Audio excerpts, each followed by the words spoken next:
একটি জঙ্গলে বাস করত টুনি ও টোনা। তারা বেশ দুজনে মিলে সুখেই দিন কাটাচ্ছিল। বেশ কিছুদিন পর টুনির কোল আলো করে এক সন্তানের জন্ম হয়। সন্তানটি হয় মেয়ে।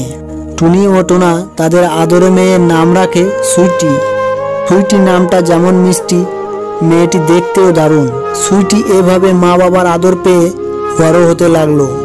কিন্তু তাদের এই সুখ বেশি দিন থাকলো না, কারণ যত দিন যাচ্ছিল তত সুইটির রূপ নিয়ে অহংকার বেড়ে যাচ্ছিল।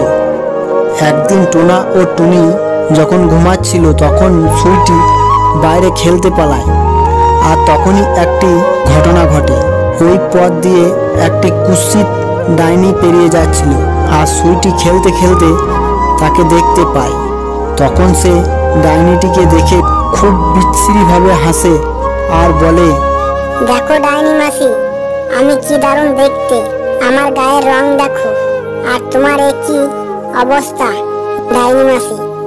কিন্তু ডাইনিটি খুব ভালো মনের ছিল আর সে চট করে রাখতো না। কিন্তু সুইটি যখন বারবার তাকে ব্যঙ্গ করতে থাকে তখন শেষমেশ ডাইনিটি খুব রেগে যায়।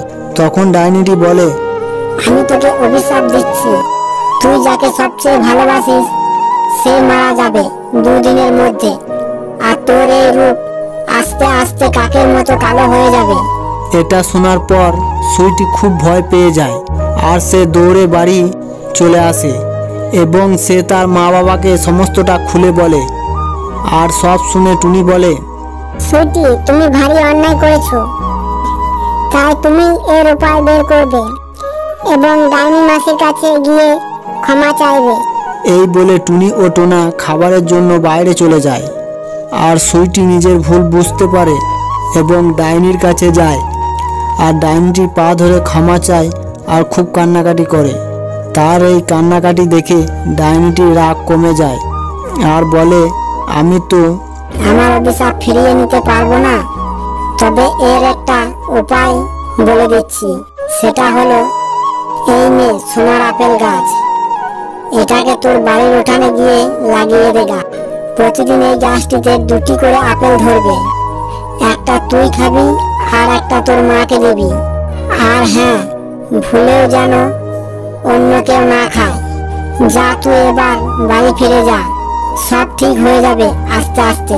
বন্ধুরা, ভিডিওটি যদি একটু ভালো লেগে থাকে তাহলে একটা লাইক দেবেন। ওই ধরনের নতুন নতুন ভিডিও দেখার জন্য চ্যানেলটি সাবস্ক্রাইব করুন ও পাশে থাকা বেল আইকনটি বাজিয়ে রাখবেন।